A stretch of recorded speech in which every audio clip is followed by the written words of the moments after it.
तर महापालिका निवडणुकीच्या तोंडावर छत्रपती संभाजीनगरमध्ये पुन्हा एकदा दंगलीची भाषा सुरू झाली आहे। एमआयएम संभाजीनगरमध्ये विषारी प्रचार करत असल्याचा आरोप संजय शिरसाट यांनी केला। त्यामुळे पुन्हा एकदा संभाजीनगरात शिवसेना आणि एमआयएम आमने-सामने आली आहेत। शिरसाट यांनी केलेल्या आरोपांना एमआयएम कडून देखील प्रत्युत्तर देण्यात आलं। एमआयएम तो जातीवादीच आहेत ना। हे हैदराबादचे नवाब या ठिकाणी येऊन इथलच्या मुसलमानाची माथी भडकवण्याचं काम हे करणार आहेत। प्रसंगी हे लोक दंगलही घडवतील, प्रसंगी हे लोक कुणावर हल्ला सुद्धा करतील। पोलिसांनी याची काळजी घेतली पाहिजे, कारण की यांना जातीवादाशिवाय इलेक्शन जिंकता येणार नाही। यांना हे हिंदू मुस्लिम हे करायचंच आहे। म्हणून हिंदूंना सुद्धा सांगतो की तुम्ही सुद्धा सावध राहा, उत्तराला प्रत्युत्तर द्यावं लागेल। मग ही भूमिका जर आम्ही घेतली तर त्यात काही गैर पण नाही।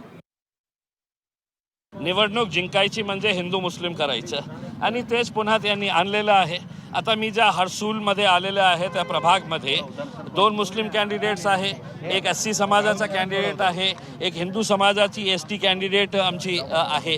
अशा परिस्थितीमध्ये जेव्हा आम्ही सगळ्यांना घेऊन सोबत चालत आहे, या माणसाला कुठून हे स्वप्न पडलेलं आहे की शहरामध्ये दंगल घडवायचं आहे करके। त्यांना माहीत आहे की निवडणूक त्यांना जिंकायची असेल तर जोपर्यंत त्यांनी हिंदू मुस्लिम करणार नाही, लोकांमध्ये अशी भीती निर्माण करणार नाही आहे की दंगल होणार, हे होणार, काय नाही होणार। हे शहर आमचं आहे। तुम्हाला जितके पैसे कमवायचे होते तुम्ही पैसे कमावलेले आहे, आता घरी बसा।